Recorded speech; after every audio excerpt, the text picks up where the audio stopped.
Hi everyone, welcome back to Thursday Thoughts. Today I have another off the cuff kind of topic. I thought of this topic from this past Tuesday's Treatment Tuesday, where I spoke about a heating mat that I have. And I feel like this topic is pretty relevant for those of us that are not only chronically ill, but that are completely disabled and are living off of, disability payments, or we have a fixed income or a limited income. And the topic is knowing where to spend your money, or on what to spend your money. And I've had a lot of anxiety since becoming completely disabled as to how I spend my money and how to pay my bills. Of course, any of us that are sick and not working all have this concern: is how are we going to pay whatever bills we still have or buy the things that we need, because chronic illness, unfortunately, even if you have really great medical insurance, it's still expensive to have a chronic illness. So on top of the heating mat situation, I also have other conflicting needs that I really have to make sort of tough decisions, as far as, should I spend money on this thing or should I not, or should I invest more money in this kind of thing. So another example would be shoes. For me, I have a really hard time buying shoes because I have extremely sensitive feet, but also I have a limited income. And as you know, really good shoes that are very comfortable, or maybe like orthopedic shoes, have a tendency to be extremely expensive. And we're not talking about, boots or anything. We're just talking about regular, shoes, maybe like a sneaker type of shoe. And they tend to be pretty expensive if you're going for a high quality comfort shoe. And that's, I have such an issue with that, because I think to myself, should I get a cheaper shoe and suffer with it, or should I get a more expensive shoe that is not going to hurt my feet? And I have foot problems, even sneakers, I have to put insoles on everything. And, it's just that kind of thing. But making these decisions can be really stressful for those of us that are chronically ill. So a lot of times we really have to make a judgment call as to whether it's worth it to invest our money into it or not. If you're a person that is disabled but can't really, you don't really go walking very often, you're bedridden most of the time, an expensive pair of walking shoes is probably not going to serve you very much. You might want something around the house, maybe a pair of slippers, that kind of thing. But if you're somebody who's sick but still able to walk, and you make it, your routine, as I do. I walk every day at least 30 minutes. I want to invest in a good pair of sneakers. Or if I, on the occasions that I do go out, out somewhere with a friend or in the evening, I want a nice pair of shoes, and probably not heels, but a cute pair of shoes that isn't incredibly painful, but that can also be used for a night out or for special occasions. So, sometimes you have to make that judgment call. Other things that I've had to make judgment calls on are, food is one of the number one things that I prioritize as far as where my money goes.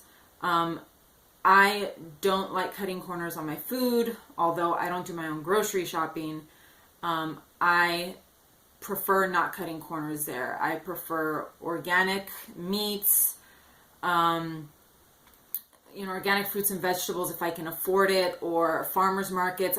Recently I started going to the farmers market here right down the street from my house and buying vegetables there, and I notice the taste is very different from vegetables that come from the grocery store. And I enjoy them more, and I feel better, and they even look different. They look fresher, they look cleaner, they're not full of brown spots. I'm starting to notice these things, and it is more expensive at the farmers market. It probably is more than double the price, but I feel that it's worth it. And also too, because that goes in my body, that's definitely something that hands down, I put at the top of my list as spending, to spend good money on.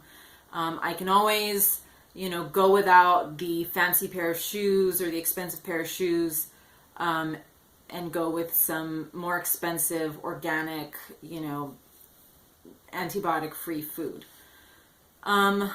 Other things that I have spent money on, and these may be small things, but there is sort of, it's funny how long I've suffered, using certain products when I could just spend a little bit more and use a different product and not be suffering. One of the things that I, really had a hard time with was hand soap. I just, hand soaps break me out in rashes, eczema. That soft soap that that everybody uses is just the worst for my hands. Even though it smells great, it was just an absolute nightmare. And finally, I found this soap that they used at, the place where I was having physical therapy, and I had no problems with it. And yes, it's more expensive, but I get to wash my hands, which is something that, I would only rinse my hands with water, and I did that for such a long time because I'm allergic to all kinds of soaps. And now I actually get to wash my hands with a hand soap.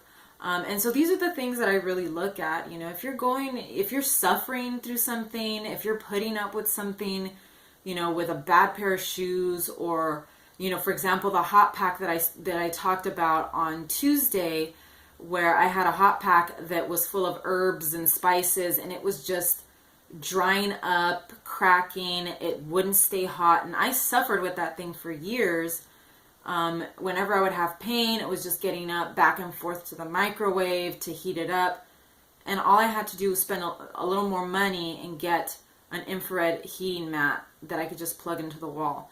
And it saved me the headache completely. It's a little bit more money, but that thing is going to last me a much longer time. And the convenience is, so much more. So that is sort of the big conversation, I think, for those of us that are living on a fixed income, that are also chronically ill.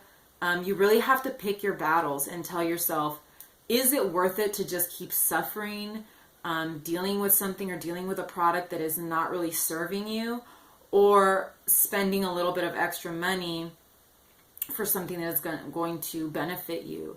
I think a few things to look at is longevity. Are those shoes going to last you 2 months or 2 years? Looking at the effects on your health. Is this something that's going to make you feel sick in the long run, or even, immediately, such as food? And convenience is another big one. And convenience is something that I never think about because, I don't know, I wasn't raised to live a life of convenience, I guess, but the heating mat was definitely something, when there's certain types of pain that I get that just come on very, very suddenly, and I can't run back and forth to the microwave. I need something now, and I need something that's going to heat up now that is not, and for me not to move. I can't get up and move. I need it next to my bed, ready to go. And that was, ultimately what made me buy the heating mat, is just the convenience of it. So, convenience is a huge thing for those of us that are sick, particularly those of us that are less mobile. I'm grateful that I'm still pretty mobile, but I know that there are people that can't get out of bed or that are stuck in their rooms for hours at a time. So for those people, convenience is probably first before, longevity or, whatever other criteria there is. So it depends on the person, how disabled you are or in what way you're disabled. Your criteria and your priorities are going to be different. But this is just something that I've learned since being chronically ill. And then, of course, being on unlimited income, it does suck not to have as much money as somebody that's working.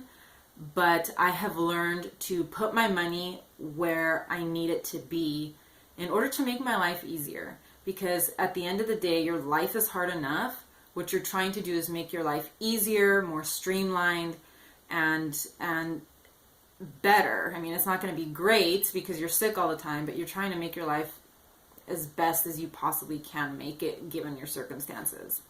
So that's my Thursday thoughts for today. Like I said before, I'm going to keep trying to post as much as I can. I may not have a symptom Saturday every Saturday, but I will at least try to stick to Tuesdays and Thursdays.